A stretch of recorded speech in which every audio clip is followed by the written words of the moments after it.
आज दिनांक 8 अप्रैल 2024 को माननीय सुप्रीम कोर्ट में, जैसा कि आपको ज्ञात होगा, मामला लिस्ट था और पूरे देश भर की नजरें आज की सुनवाई पर टिकी हुई थी। पहला मामला ऑनरेबल जस्टिस गवई की बेंच में लगा हुआ था, जो कि उत्तराखंड का मैटर था। सबसे पहले वो टेकअप होता है और उस मामले की सुनवाई कंप्लीट होने के बाद से वहां से जो कुछ भी आउटकम होता है वो लेकर के एडवोकेट उपस्थित होते हैं ऑनरेबल जस्टिस अनिरुद्ध बोस और ऑनरेबल जस्टिस सुधांशु धूलिया जी के बेंच में, जो कि 11 अगस्त 2023 को जजमेंट दी थी। दो केसेस जो जो लगे हुए थे, पहला उत्तर प्रदेश की 69,000 शिक्षक भर्ती से संबंधित मामला और दूसरा एमपी की क्लेरिफिकेशन से संबंधित मामला। यूपी का मैटर अगर आप देखेंगे तो उसमें जो दो ऑनरेबल जस्टिस थे, उसमें एक ऑनरेबल जस्टिस अनिरुद्ध बोस और एक ऑनरेबल जस्टिस संजय कुमार थे। और जो स्पेशल बेंच आज बैठी थी उसमें ऑनरेबल जस्टिस सुधांशु धूलिया और ऑनरेबल जस्टिस अनिरुद्ध बोस थे। तो उत्तर प्रदेश वाला मामला, चूंकि एक तरीके से उसमें एक अलग जस्टिस थे, इस वजह से एमपी वाले क्लेरिफिकेशन मामले के साथ ही उसको सुना गया। और यूपी वाले जो एडवोकेट थे यूपी वाले जो एडवोकेट थे वो भी आज एमपी के क्लेरिफिकेशन एप्लीकेशन में उपस्थित हुए।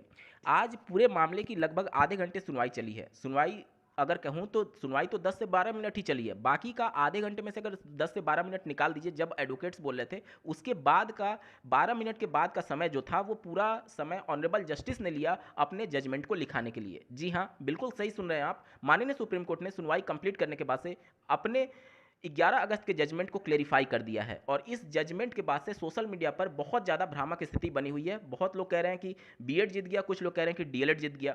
अब एक्चुअली में क्या सुप्रीम कोर्ट ने कहा है, ये जानना आपके लिए बेहद जरूरी है। नमस्कार दोस्तों, मेरा नाम है नीरज, आप देख रहे हैं कैरियर बिट यूट्यूब चैनल। अगर आप इस चैनल पर पहली बार विजिट कर रहे हैं तो इसको सब्सक्राइब करते हुए बेल आइकन को प्रेस करना ना भूलें। 10-12 मिनट के बाद जब ऑनरेबल जस्टिस अपने फैसले को लिखवाना शुरू करते हैं तो इसका डीएलएड के एडवोकेट्स के द्वारा लगातार विरोध किया जाता है। आपको ज्ञात होगा कि श्री कपिल सिब्बल जी जो शिक्षा मित्र हैं उनकी तरफ से यहाँ पर उपस्थित हुए थे, स्पेशली 69,000 शिक्षक भर्ती वाले मामले में। और एक और यूपी से ही महिला एडवोकेट उपस्थित हुई थी, जो कि लास्ट हियरिंग में भी उपस्थित हुई थी। और मध्य प्रदेश से संबंधित एडवोकेट भी उपस्थित थे और अन्य राज्यों से भी संबंधित एडवोकेट उपस्थित थे। तो उन्होंने जब सुप्रीम कोर्ट अपना जजमेंट लिखवाना शुरू करती है तो उसका अपोज करते हैं, ये कहते हुए श्री कपिल सिब्बल जी ये कहते हैं कि चूंकि आपने 69,000 वाले मैटर में लास्ट टू लास्ट हियरिंग में आपने नोटिस इशू किया था, तो आप उन नोटिस को सर्व हुए बिना या फिर उन मैटर में उन पक्षों को सुने बिना आप जजमेंट कैसे दे सकते हैं।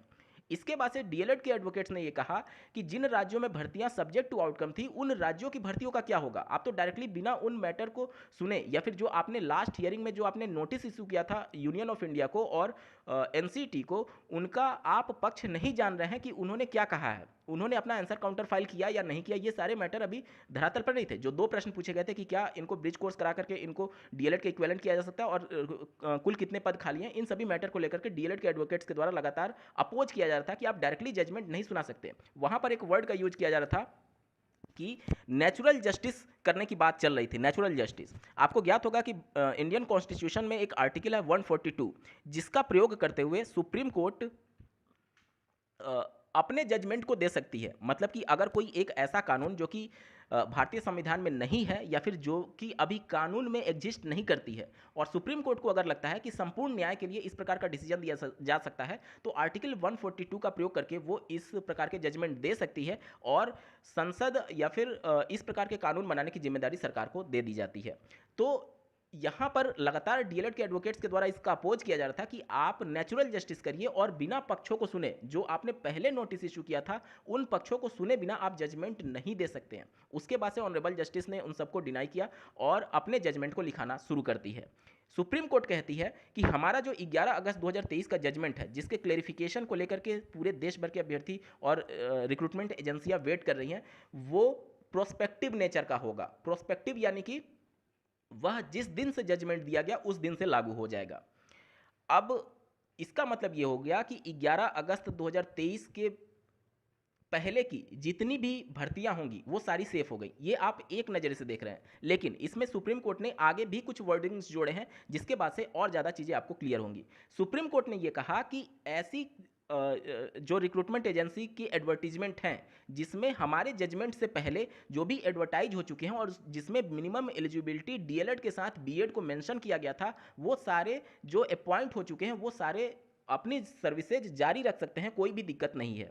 ध्यान से सुनिए, फिर से मैं बोल रहा हूँ, 11 अगस्त 2023 के जजमेंट से पहले ऐसे राज्यों की भर्तियां जहां पर BEd as a minimum eligibility उस एडवर्टीजमेंट में शामिल थी और वो अपॉइंट हो चुके हैं, मतलब उनकी अपॉइंटमेंट कब होनी चाहिए, 11 अगस्त से पहले हो जानी चाहिए। अगर वो अपॉइंट हो चुके हैं तो उनकी नौकरी पर कोई भी खतरा नहीं है, वो अपनी नौकरी जारी रख सकते हैं।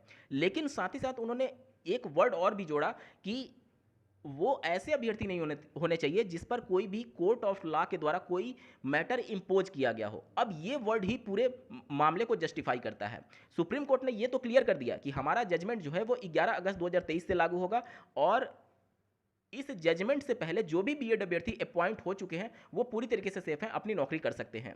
लेकिन उस पर कोई भी कोर्ट ऑफ लॉ के द्वारा कोई मैटर इंपोज नहीं किया गया होना चाहिए। इसका मतलब क्या होगा, कोर्ट ऑफ लॉ क्या होती है, देखिए मजिस्ट्रेट लेवल से ऊपर जितने भी कोर्ट्स होते हैं, मजिस्ट्रेट लेवल इंक्लूड करते हुए जितने भी ऊपर के कोर्ट होते हैं वो कोर्ट ऑफ लॉ के अंतर्गत आते हैं। इसका मतलब ये हो गया कि उसमें हाई कोर्ट भी आएगी। तो सुप्रीम कोर्ट ने यह कहा कि ऐसा बीएड अभ्यर्थी जो 11 अगस्त 2023 से पहले ज्वाइन कर चुका है वो सेफ तो है, लेकिन उस पर कोई भी कोर्ट ऑफ लॉ के द्वारा मैटर इंपोज नहीं किया जाना चाहिए, यानी कोई भी हाई कोर्ट उस भर्ती को सब्जेक्ट टू आउटकम नहीं रखनी चाहिए। इसका मतलब यह हो गया कि जिन भी राज्यों में भर्तियां सब्जेक्ट टू आउटकम है और हाई कोर्ट ने या फिर हाई कोर्ट में मामला पेंडिंग है या फिर हाई कोर्ट में मामला निस्तारित हो चुका है, वो सारे अभ्यर्थी डायरेक्टली इससे प्रभावित होंगे। मैं समझ रहा हूं आप कंफ्यूज हो रहे होंगे, फिर से एक बार समझिए। 11 अगस्त 2023 से पहले जो बीएड अभ्यर्थी चयनित हो चुके हैं वो सेफ हैं, उन पर कोई खतरा नहीं है। लेकिन किसी भी जिस भी राज्य की वो भर्ती होगी जिसमें बीएड चयनित हुआ है, उस राज्य में वो मैटर या तो हाईकोर्ट में निस्तारित हो चुका हो या फिर हाईकोर्ट में पेंडिंग हो, इस प्रकार की वो भर्ती नहीं होनी चाहिए, यानी वो भर्ती सब्जेक्ट टू आउटकम नहीं होनी चाहिए हाई कोर्ट में या फिर सुप्रीम कोर्ट में, वो भर्तियां सेफ हैं। अब आप ऐसे समझिए, मान लीजिए किसी राज्य में कोई एडवर्टीजमेंट निकली और उस राज्य में बीएड अभ्यर्थियों को चैलेंज नहीं किया गया, यानी हाईकोर्ट में भी मामला नहीं था और सुप्रीम कोर्ट में भी ये मामला नहीं था, यानी कि जब सुप्रीम कोर्ट ने अक्टूबर 2022 में सभी राज्यों को इन्वाइट किया था कि आप अपना पक्ष आकर के रख सकते हैं, वहां पर अगर उस भर्ती से संबंधित जो भी रिक्रूटमेंट एजेंसी है या फिर राज्य सरकार के द्वारा मैटर को चैलेंज या फिर अपना पक्ष नहीं रखा गया, यानी सुप्रीम कोर्ट ने या फिर उस राज्य की हाईकोर्ट ने अगर उस भर्ती को बीएड एलिजिबिलिटी से संबंधित मामले को अपने अंदर अपने डिसीजन के अंदर यानी सब्जेक्ट टू आउटकम नहीं रखी है, तो ऐसे बीएड अभ्यर्थी पूरी तरीके से सेफ है और उनकी नौकरी पर कोई भी खतरा नहीं है। लेकिन जिन भी राज्यों में भर्तियां सब्जेक्ट टू आउटकम थी, उन राज्यों की भर्तियां हाईकोर्ट डिसाइड करेगा, यानी कि उनकी बीएड की एलिजिबिलिटी हाईकोर्ट निश्चित करने वाला है। ये शब्द सुनने के बाद से जो डीएलएड के एडवोकेट्स थे उन्होंने थैंकफुल कहा, ग्रेटफुल कहा सुप्रीम कोर्ट को, इस वजह से भी क्योंकि इससे पहले लगातार वो इस बात को उठा रहे थे कि आप जो जजमेंट 11 अगस्त 2023 से लागू कर रहे हैं फिर तो उन लोगों के साथ अन्याय हो जाएगा जो कि ऐसे डीएलएड कैंडिडेट थे जो कि न्याय का वेट कर रहे थे और भर्तियों को सब्जेक्ट टू आउटकम रखा था हाईकोर्ट ने, तो फिर सब्जेक्ट टू आउटकम रखने का मतलब क्या हो गया। तो उसी पर सुप्रीम कोर्ट ने कहा कि हम ऐसे लोगों को सेफ कर रहे हैं जो कि सब्जेक्ट टू आउटकम जिसकी नियुक्ति नहीं हुई है, जिसकी नियुक्ति सब्जेक्ट टू आउटकम हुई है, यानी कि जिस भी बीएड कैंडिडेट पर कोर्ट ऑफ लॉ के द्वारा कोई मैटर इंपोज किया गया है। इंपोज करने का मतलब कि बीएड की एलिजिबिलिटी को सब्जेक्ट टू आउटकम रखा गया। कोर्ट ऑफ लॉ का मतलब जैसे मजिस्ट्रेट्स और उससे ऊपर जितने भी कोर्ट्स होते हैं, हाई कोर्ट भी उसमें आती है कोर्ट ऑफ लॉ में, तो हाई कोर्ट ने अगर भर्ती को सब्जेक्ट टू आउटकम रखा है तो वो बीएड कैंडिडेट सेफ नहीं है, वो बीएड कैंडिडेट सेफ हैं जो कि सब्जेक्ट टू आउटकम नहीं रहते हुए चयनित हुए हैं। बाकी जिन भी राज्यों में सब्जेक्ट टू आउटकम वाली भर्ती है वो बीएड अभी सेफ नहीं है, उन पर हाईकोर्ट तय करेगी। जहां पर हाईकोर्ट डिसीजन ले चुकी है वो तो लागू हो ही जाएगा, और जहां पर डिसीजन पेंडिंग है वो हाईकोर्ट तय करेगी और हाईकोर्ट के डिसीजन से चीजें स्पष्ट होंगी। उम्मीद करता हूं आप डाउट आपके क्लियर हो गए होंगे। एक बार मैं फिर से स्पष्ट कर रहा हूं, 11 अगस्त 2023 के जजमेंट से पहले जो भी बीएड अभ्यर्थी चयनित हो चुके हैं और वो बीएड अभ्यर्थी किसी भी हाई कोर्ट या फिर सुप्रीम कोर्ट के फैसले के अधीन उनका चयन नहीं हुआ है तो वो सेफ है, वो अपनी नौकरी कर सकते हैं, उन पर कोई भी खतरा नहीं है। लेकिन जो बीएड कैंडिडेट जिनकी नियुक्ति ऑनरेबल हाई कोर्ट या फिर ऑनरेबल सुप्रीम कोर्ट के जजमेंट के अधीन हुई है वो डायरेक्टली इससे प्रभावित होंगे। मैं जान रहा हूं अब आपके मन में उत्तर प्रदेश की 69,000 शिक्षक भर्ती का मामला आ रहा होगा कि ये क्या होगा, क्योंकि सुप्रीम कोर्ट में 881 वाला मैटर था जो कि उत्तर प्रदेश से जुड़ा हुआ था।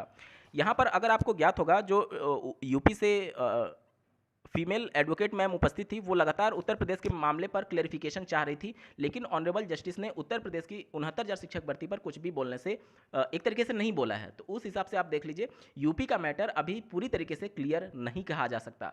बाकी के राज्यों में ये तस्वीर बिल्कुल साफ हो चुकी है कि जिन भी राज्यों में भर्तियां सब्जेक्ट टू आउटकम थी, वो मैटर हाईकोर्ट डिसाइड करेगा, या फिर जहां पर डिसाइड हो चुकी हैं वो चीज़ें लागू होंगी। और बाकी जिन राज्यों में भर्तियां सब्जेक्ट टू आउटकम नहीं थी, उन राज्यों में सीधे तौर पर आप ये समझिए कि ये 11 अगस्त से फैसला लागू होगा, या इसका मतलब ये हो गया कि फ्रेश रिक्रूटमेंट में तो बीएड बिल्कुल ही बाहर है। बाकी 11 अगस्त से पहले जिन भी भर्तियों में उनको ज्वाइनिंग मिल चुकी है और भर्ती सब्जेक्ट टू आउटकम नहीं थी, वो भी पूरी तरीके से सेफ हो चुके हैं। अब एक एक करके राज्यवार अगर हम लोग बात करें तो छत्तीसगढ़ की बात कर लेते हैं। तो छत्तीसगढ़ में आपको ज्ञात होगा ज्वाइनिंग जो हुई थी वो 11 अगस्त के बाद हुई थी, तो उनके ऊपर बहुत बड़ा तलवार है, उनके ऊपर खतरा है। साथ ही साथ मैं आपको बता दूं, छत्तीसगढ़ हाईकोर्ट ने भी उनके अगेंस्ट में फैसला दे दिया है। तो ऐसे बीएड कैंडिडेट अगर आप छत्तीसगढ़ से हैं और आप ज्वाइन किए थे, चूंकि हाईकोर्ट ने आपको बाहर कर दिया और आज क्लेरिफिकेशन से भी ये बातें क्लियर हो गई हैं, तो आप निश्चित तौर पर अब खतरे में हैं। मध्य प्रदेश की बात कर ली जाए तो मध्य प्रदेश में जैसा कि आपको ज्ञात होगा कि भर्ती सब्जेक्ट टू आउटकम थी, और हाईकोर्ट में अभी मामला 15 तारीख को आई थिंक लगा हुआ है सुने जाने के लिए। वहाँ की स्टेट ऑफ मध्य प्रदेश के द्वारा हाईकोर्ट में मामले को ना सुना करके डायरेक्टली वो सुप्रीम कोर्ट मैटर को ले गई थी। इस वजह से सुप्रीम कोर्ट में मामला चला था, तो हाईकोर्ट उस पर कोई भी हियरिंग नहीं कर रही थी। अब चूंकि सुप्रीम कोर्ट ने ये बोल दिया है कि जिस पर मैटर इंपोज नहीं था, यानी चूंकि मैटर इंपोज था बीएड एमपी बीएड वाले कैंडिडेट के ऊपर, तो वो मैटर अब कौन डिसाइड करेगा? वो मैटर अब हाईकोर्ट डिसाइड करेगी। हाईकोर्ट में मामला अभी ऑलरेडी पेंडिंग है, तो वो मैटर अब हाईकोर्ट में जाएगा। 15 अप्रैल 2024 को आई थिंक वहाँ पर हियरिंग होने वाली है।